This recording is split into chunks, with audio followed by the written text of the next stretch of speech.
You ask Tiger to calculate. This deals with linear inequalities with one unknown. The final result is x greater than 77. Let's solve it step by step.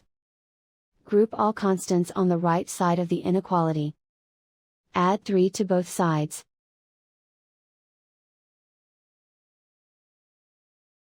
Simplify the arithmetic.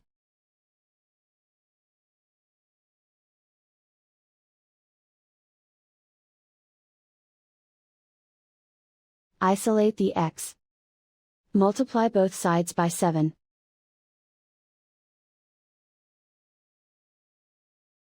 Group like terms.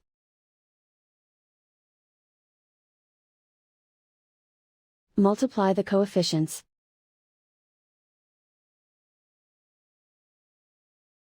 Simplify the fraction.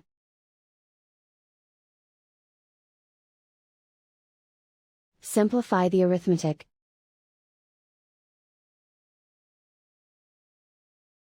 Plot the solution on a coordinate grid. And so the final result is x greater than 77.